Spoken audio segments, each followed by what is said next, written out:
நவநீத கிருஷ்ணனின் நல்லாசிரியருடன் VKSFM பெருமையுடன் வழங்கும் ஊத்துமலை ஜமீன். இருதாலய மருதப்பர் இறந்த பிறகு மனம் கலங்கிய ராணி செய்வதறியாது தவித்தார்.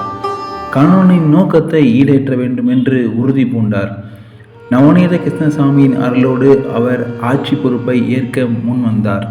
ஆங்கிலேயர் ஆட்சியில் கணவனை இழந்தவர் அரசாட்சி செய்ய முடியாது என்று ஒரு சட்டம் இருந்தது. மகாராணி கணவர் இருதாலய மருதப்பரை போல ஒரு மாவு சிலை ஒன்றை தயார் செய்தார்.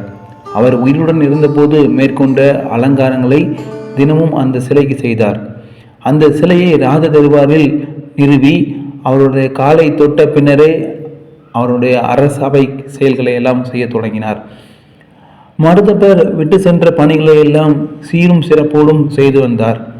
மருதப்பருக்காக அவர் நவநீத கிருஷ்ண கோயிலுக்கு அருகில் ஒரு கிணறு ஒன்றை வெட்டினார்.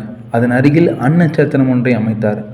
கோயில் வளர்ச்சிக்காக வீரகர்லமுதூர், கலிங்கப்பட்டி, வடக்கு கிருஷ்ணகிரி, ராஜகோபாலபுரி, ராமனூர், அச்சங்குன்றம், மேல கிருஷ்ணகிரி, முத்து கிருஷ்ணகிரி என்று 7 கிராமங்களை இணைத்தது என்பதை பற்றிய கல்வெட்டு கோயிலின் முகப்பில் வைக்கப்பட்டுள்ளது. மருதப்பர் உயிருடன் இருப்பதாகவே பாவித்து அந்த மாவு சிலையை ராணி ஆட்சி செய்து வந்தார்.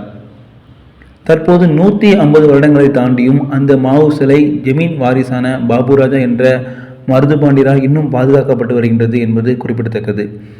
ஒரு பொம்மை ராஜாவை வைத்து ஆட்சி செய்து மிகவும் சிறப்பாக ஆட்சி நடத்திய மீனாட்சி சுந்தர நாச்சியாரை நம்மால் மறக்க முடியாது.